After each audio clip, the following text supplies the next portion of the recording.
So today I wanted to go over what is, in my opinion, the best build for every character here in Persona 3 Reload. And so jumping right into it, for the main character, he's one of the most straightforward options to build, thankfully. Lucifer's Blade, attained from the Antique Shop, Armor of Light, Antique Shop, Shoes of Light, Antique Shop, and the Omnipotent Orb, which is gained from a secret boss done for doing all of Elizabeth's requests. And to be clear, everyone's weapons and armor will be coming from the Antique Shop, so I'm not going to be stating where things come from unless it's not the Antique Shop. So if I don't say where something comes from, assume it's the Antique Shop, just to save the time moving forward. Moving on to Yukari, who has the Null All Ailments accessory, which you can use on the main character if you don't have Omnipotent Orb, because Omnipotent Orb is an extremely late game item to get.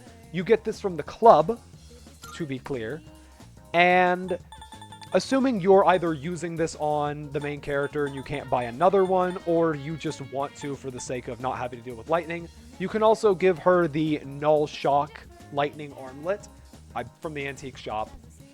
And this works perfectly fine as well on her. Me personally, I think the Shoes of Light with their stupidly high evasion and Ollie Dance is plenty, but if you're still finding yourself getting hit by lightning, that's also an option. This is her best bow. Comes straight from the Antique Shop. The highest tier of it. Moving on to Junpei. He uses Masakato's Katana.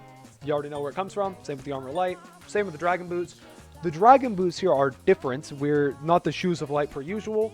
The reason you're using these is because he gets, not the attack bonus. That's completely irrelevant. You should have a persona that's giving him an attack bonus every turn. Or not every turn, excuse me, as you start battle. But it's the increased crit rate from getting a Rebellion effect is extremely nice with his entirely crit-focused setup here that his kit wants to play into. And then Slash Amp accessory here, fairly obvious, he does Slash as primary. So Akihiko is built a little different. He's built a little strangely. And that's because you don't use his main primary penultimate weapon, or ultimate best weapon, the Evil Gloves. Because they kind of suck. Because they come with Heat Riser. The problem with built-in Heat Riser, well, that's fantastic as it plays into his buffs, and it has good 410 base on the weapon. Everything's great. Except, if you're at the point where you're looking at these kind of weapons, you have this. You have a persona with this. And so he's getting auto Heat Riser regardless. And so at which point, that becomes worthless. So instead, he ends up doing significantly more damage from Strike Amp gloves here. And so you just give him the Strike Boost accessory rather than the Strike Amp accessory, since the gloves already give that. Armor of Light, Shoes of Light, and there you go. The good news about that is that it's much easier to obtain as well. And this is much more damage than the Evil Gloves. Moving on to Mitsuru, who I also have built a little odd, where I have her best weapon here, her ultimate weapon, you'll call it. I also have the Ice Amp accessory, nothing crazy. The thing going on here is the shoes. I'm giving her the Holy Shoes rather than the Shoes of Light with the agility and whatnot. And the reason I'm doing that is because she is such a persona-based character. She's constantly spamming things that cost SP no matter what. And so it's very important to keep her SP up.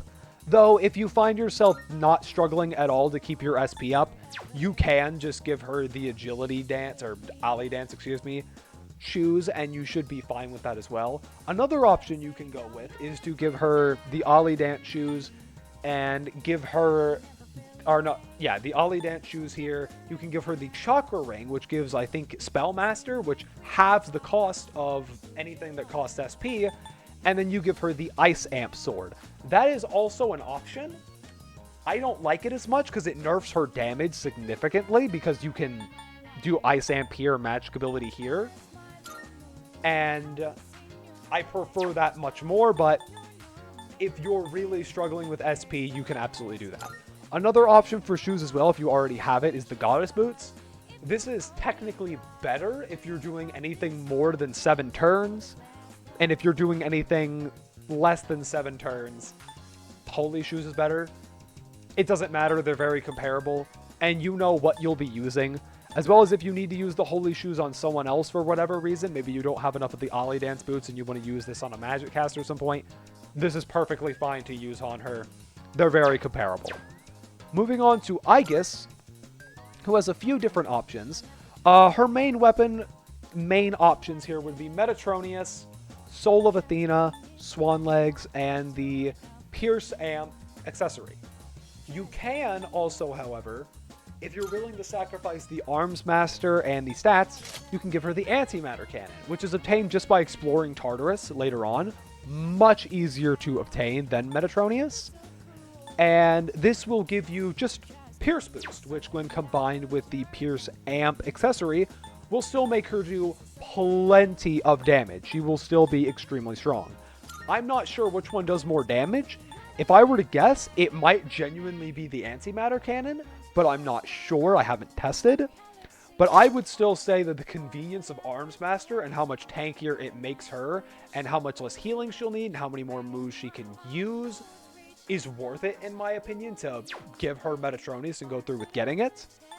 And for New Game Plus enjoyers specifically, when she doesn't have her second Theurgy yet, you can also give her these options here, which will buff the ever-loving crap out of Orgia mode.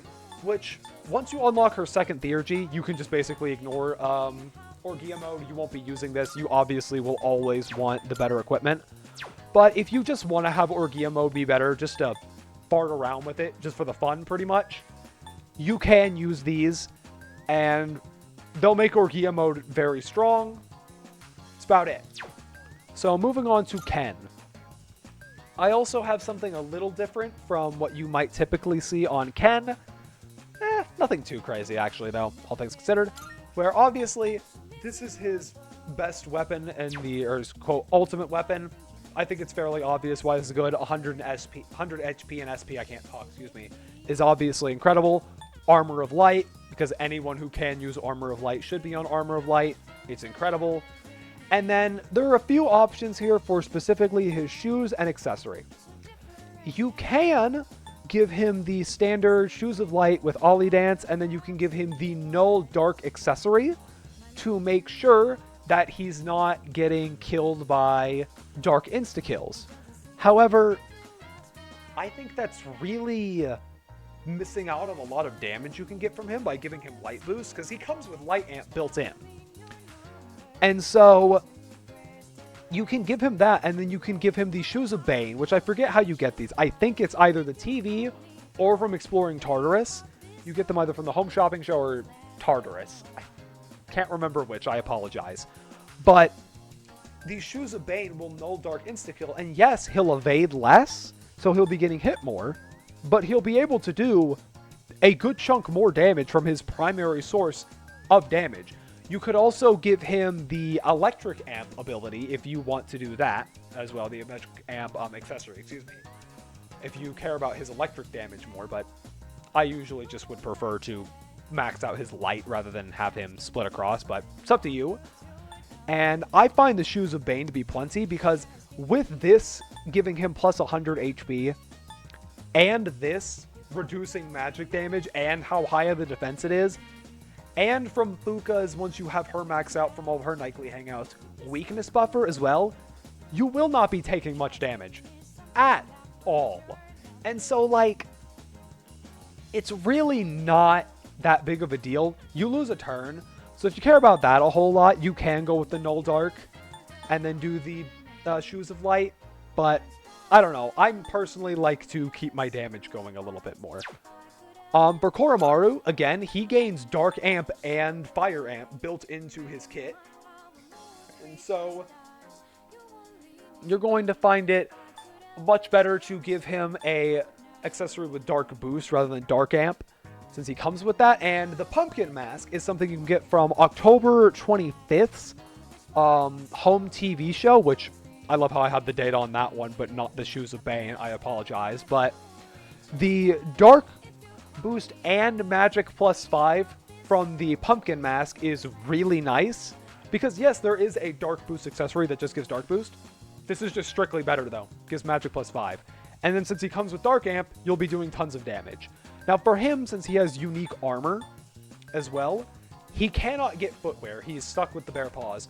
But you can get the Aura Dog set, which has endurance plus 5, and Null Light, which is actually ridiculous. Frankly, it's extremely strong. You can just null his only weakness for free with no downsides, unlike with Ken, where you have to kind of sacrifice some damage here or there. None of that with him because his armor comes with it. It's incredible. And this is his best weapon because of all stats plus 9, plus Ollie Dance, so he gets that too.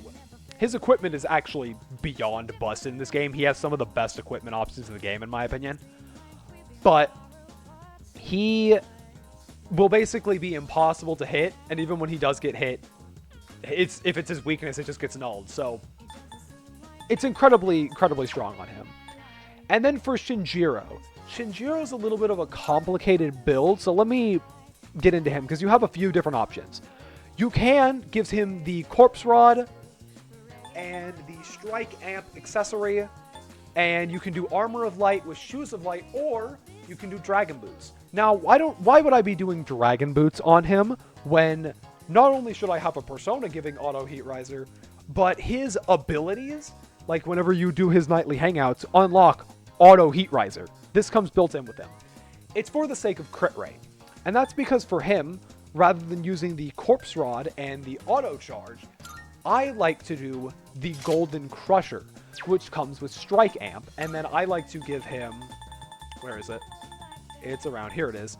The Strike Boost Strike Bracers, similar to Akihiko, actually.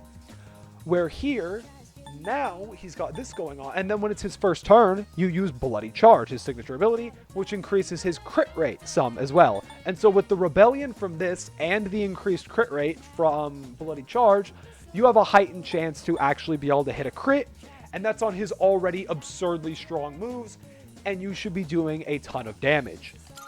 And let me break down the difference between Golden Crusher and the Corpse Rod, because they're very close, I would say. Agility plus 15 is really nice on him because his agility, Shinjiro's here, Aragaki's, is very low. It's his lowest stat by far. This is going to be with the plus 15, mind you, when I show you these stats here. But, oh, I pressed the wrong button, I think. No, I didn't. I'm stupid. But it comes up to 69 here, which is very nice with the plus 15. Without that, though, his agility is abysmal, which causes him to go last in turn rotations. And it means his accuracy isn't fantastic. I mean, his weapon accuracy also isn't that great either. But it doesn't really matter for his dodging. Because if we go back to... I'm stupid here, give me a minute. There we go, him. He comes with Firm Stance. And if you are using Firm Stance, keeping his agility high isn't that important because he's not going to be dodging that much. And so, yes, it's nice to get him the extra agility, but he's not using it that much because he's not dodging. The other ability is Auto Charge, which is, again, nice, but it's also robbing you of a chance to use Bloody Charge instead, which is robbing you from that increased crit rate. And you could argue, okay, if you want to maximize your damage with him, what you would do is, on your main character's first turn, debilitate the enemy, and then he's got Auto Charge, you attack, it goes around to his turn again, and then you Bloody Charge, goes around to his turn again, you've still got all of your amps, this is the last turn with your Rebellion, then you can do that, and you'll get a hit in with an increased crit. Yes, that is an option, but it feels kind of clunky and odd, when instead you can just Bloody Charge and then immediately go straight into whatever move you want to do with him. God Fist, Akasha Art, I think is something he comes with, or his Theurgy. Let me double check. I'm pretty sure he has Akasha. Yeah, Akasha Arts. Whatever it is that you want to do. And so I don't know. Me personally, I also find it... I'd need to do damage numbers. I think, if I'm not mistaken, this will do more damage, though. But, again, I have not tested. Do not take my word solely on it. I will say, the Golden Crusher is significantly easier to get. And for someone like Shinjiro, that probably matters, considering he won't be around in the party for too long. And so, up to you which one of these two weapons you would like to go with. And then if you're using the Strike Amp weapon, you do Strike Boost. And if you're doing the if you're doing the Corpse Rod with the Auto Charge and Agility up, you will be wanting to use the Strike Amp there. And then this is just a quirky little thing I'm doing for extra crit rate on the start. You don't need this. You can do, well, frankly, honestly, I was going to say Shoes of Light. Shoes of Light aren't even really good for him, though, because as we established, he has Firm Stance. He won't be dodging. So the better crit rate is better than the nothing you would get from your other options. Because there's really nothing else you would rather have on him. Because how physical skills work, if you don't know, is that they use a percentage of your health rather than a specific amount. So increasing his health will just increase how much health they use as well. So you're really getting nothing out of any of your other shoe options except for this. So that's going to be the equipment. Oh, wait. We have Fuka as well, which Fuka, you want the Chakra Ring, which has Spellmaster, halves the cost of everything she has. Holy Shoes gives her 50 SP. You cannot use the Goddess Boots on her. Invigorate does not work on Fuka because Fuka doesn't count as getting turns. And so this I have on her, doesn't work, doesn't do anything. Invigorate does nothing on her. So you just want Holy Shoes, Chakra Ring. Nothing else, no other real options. You can have other options that give her increased SP if you don't have the Chakra Ring at the moment, but this is something you will absolutely be wanting for her.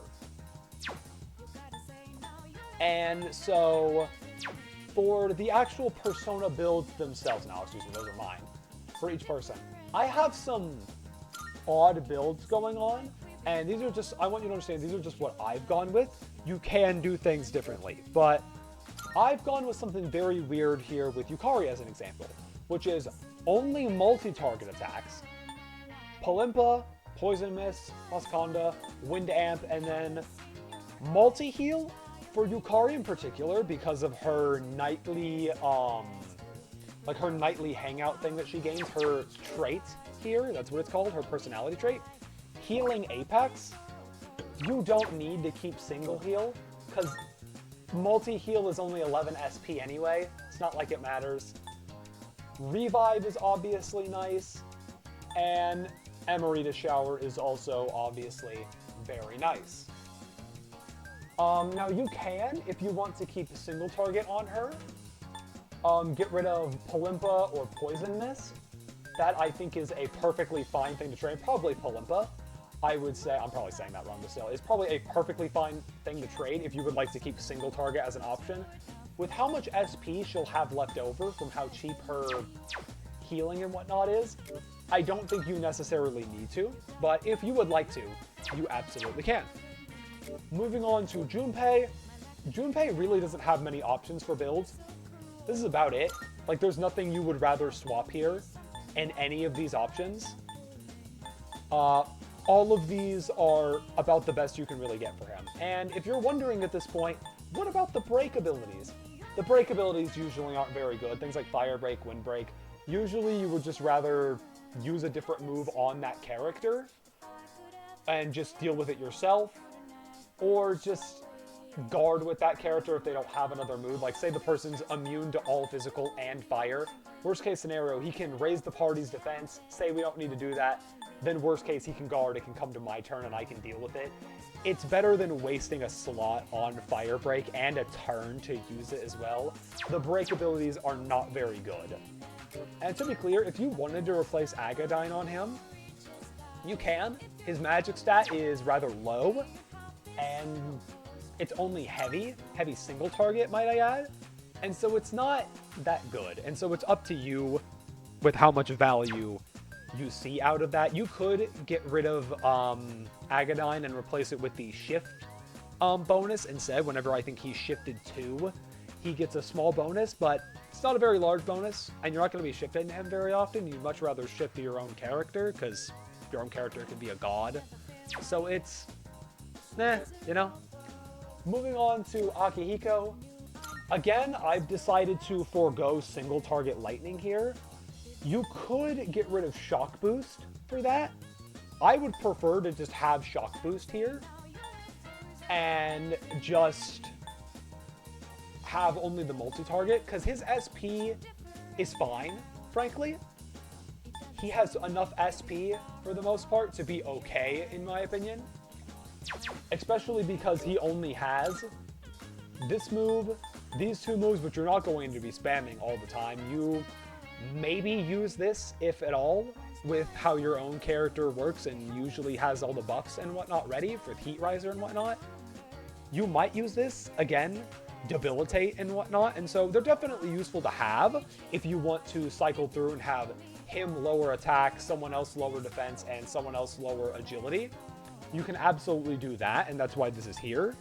And same for if you want to just give everyone a quick buff, but you don't necessarily use like Heat Riser or whatnot, or everyone needs a buff for a certain thing. That's why these are here. Obviously, you do want these. But generally speaking, I found it completely fine, as I'm not going to be needing these too often in my current state, to just forego single target and just go for multi-target here, especially because his single target is only single target heavy. You're not going to find me getting rid of single target severe, only heavy, because single target severe, obviously I'm not going to sacrifice the chance to have severe damage, but you could absolutely get rid of shock boost to keep regular Ziodyne, or even evade ice if you're okay with him getting slapped around constantly, but I wouldn't recommend it, because you really don't want him getting hit by ice. It's very unpleasant for him. Screws him over quite a bit, but, you know.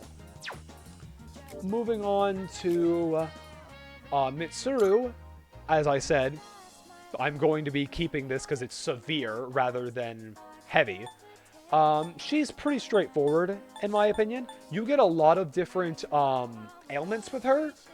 Eerie Sound is the best one. It helps everyone else get crits and whatnot, so this is very nice. Now, that being said, if you have the ambush ability, you're already auto-distressing people, so you might want to go with something else, frankly. Up to you. You can go with any of the other chance to affect all foes ones. Don't keep the single target Marin Karin. Don't do that. Go with any of the other multi-target ones if you would like to, considering the ambush ability does give everyone distress. And then everything else here, I think, is fairly straightforward. Ailment boost and freeze boost do stack, by the way. Is why I have both of these here. So that way you have an extremely high chance of freezing someone. If you hit them with Diamond Dust here, there's a high chance they just get frozen solid. And with Ice Boost here, along with the equipment that she already has with Magic Ability and Ice Amp, she'll be doing tons of damage here. Moving on to Aegis. Aegis is decently straightforward. There's one thing to go over. And, you know, her offensive abilities are fairly straightforward. And so is her buffs and nullify stat debuffs and whatnot. Resist Fizz, Enduring Soul. There is one thing here is Insta-Heal, where she can instantly heal from all ailments. That's really nice. Why is that not here? Only because her equipment here, that can null all ailments. Her best equipment comes with null all ailments. That's why I don't have that. I'd save the room for something else. If you have no intention of ever getting that piece of equipment because of how difficult it is to get, you are more than welcome to slap that onto her instead of Enduring Soul or even Resist Fizz, since she doesn't have any physical weaknesses anyway. Or just Dakunda, Maracuja, really just slap it in wherever. Honestly, if you really like it, it is a very good ability. But I would just recommend not going for it and going for the better equipment. But that's me. On to Ken with, I mean, his build is a little odd. He gets a lot of different moves here. And it's hard because he is extremely SP reliant, and he has nothing to mitigate that. And that's because he likes to be below half. So you're kind of constantly juggling with him. It's a little difficult to keep up with. But generally speaking, this is the build that I settled with. And yes, it doesn't have a revive on it as he learns that. You are more than welcome to replace either of the barriers or even single target damage with a revive if you would like. I didn't do it because even though he learns the revive and whatnot, it's very expensive SP wise, and getting rid of a single target means he has to use multi-target, which is more SP cost as well. And so I'm trying to preserve SP on him, as I've already find that very difficult to do with him, even when you have his Invigorate passive active, which I don't have at the moment, so I can't show. But I don't know. It's going to be up to you whether you'd rather replace something with that. Heat Riser is something you're always going to want, as it's extremely helpful. Same with Light Amp, because that's its main source of damage. And Zyodyne is here just because he gets it, and it's good lightning damage. Koraru is decently straightforward. He gets Debilitate as one of his best options here. Revolution is an interesting choice to have. It's a little risky to use, but whenever it works in your favor, it can be very nice, especially if you have someone like Junpei on the team. Extremely, extremely nice ability to have here. Increases everyone's crit, and you can just go crazy critting the enemy. This is nice, just classic buff. Fire Amp and Dark Amp I think are fairly straightforward. And here I have only gone with his multis, again, for magic. And that's mainly because with him, yes, you'll be using Debilitate a bit, but that's the main thing you'll be using, and you're not spamming Debilitate too often. And for the most part, he has enough SP where you're generally okay to do this. But if you'd like to keep a single target of some kind, you generally could, at the cost of probably Getsui, since this is just medium damage, and it does more damage when closer to a full moon, so it actually does quite a bit damage. It almost does as much as, not quite as much, but it is close to as much damage as Brave Blade when close to a full moon, or on a full moon, but only when on a full moon, so it's kind of a niche ability.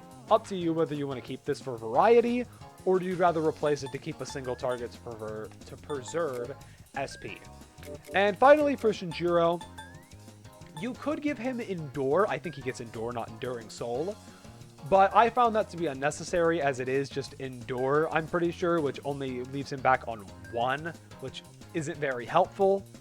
And Firm Stance is also something you can choose to abandon if you'd like. If you'd like to keep his ability to dodge, so his agility is more worth it. Do keep in mind, though, his agility is very bad, so it's only really worth doing that if you're going to go ahead and get the Corpse Rod, which is only available on New Game Plus for him. And also, you barely get to keep this guy for, like, one boss and a Tartarus trip. And by New Game Plus, you can stomp all of that, so you have to really like the guy to want to go through all that. And even still, Firm Stance is still incredibly nice. So, up to you on that. Everything else here is pretty basic, though.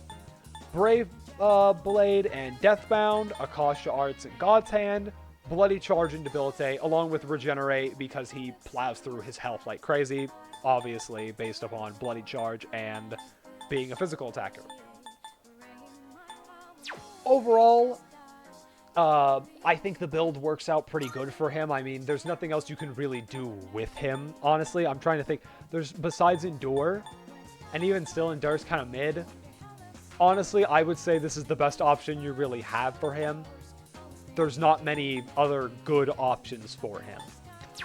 But that's going to be it. This, good lord, 30 minutes. This video ended up being rather long. But that is a full and comprehensive little breakdown of, in my opinion, the best way to fully build every character in Persona 3 Reload. So, that's about it.